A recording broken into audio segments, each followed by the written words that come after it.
স্বল্পোন্নত দেশ থেকে ২০২৬ সালে উন্নয়নশীল দেশে উত্তরণ করবে বাংলাদেশ। এই অর্জন উল্লেখযোগ্য হলেও কিছু চ্যালেঞ্জও তৈরি হবে। ২০২৬ সালের পর স্বল্পোন্নত দেশ হিসেবে উন্নত ও উন্নয়নশীল দেশে পণ্য রফতানির সময় শুল্ক ও কোটামুক্ত প্রবেশাধিকার সুবিধা হারাবে বাংলাদেশ। ফলে বাংলাদেশের রফতানি বাজার সংকোচনের আশঙ্কা রয়েছে।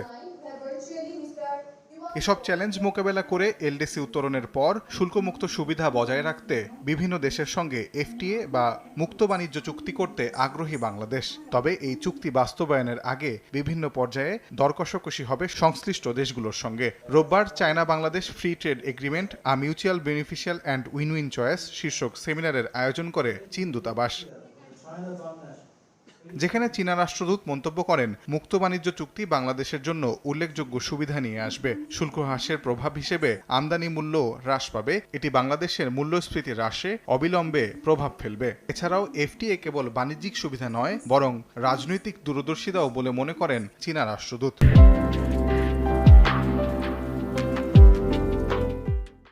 It is not a trade issue. It is a political issue. It needs political vision, determination, and leadership.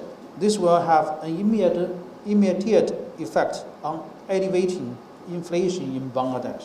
অনুষ্ঠানে প্রধান অতিথির বক্তব্যে বাণিজ্য প্রতিমন্ত্রী বলেন, এফটিএ বাস্তবায়নের মাধ্যমে কিভাবে দুই দেশই লাভবান হয় সেই পথ খুঁজতে হবে। বাংলাদেশে দ্বিতীয় বৃহত্তম বিনিয়োগকারী দেশ চীন। আগামী বছর বাংলাদেশের সর্ববৃহৎ বিনিয়োগকারী হিসেবে চীনকে দেখতে চান বলেও জানান বাণিজ্য প্রতিমন্ত্রী। We have a huge trading gap. How we make it mutually beneficial?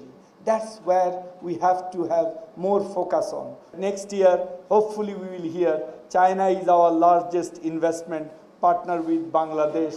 এই চুক্তির মাধ্যমে বাংলাদেশে কর্মসংস্থান এবং চীনের বিনিয়োগ বাড়ানোর লক্ষ্য সরকারের। ২০২৬ সালের আগেই এই চুক্তি বাস্তবায়ন করতে চায় দুই দেশ।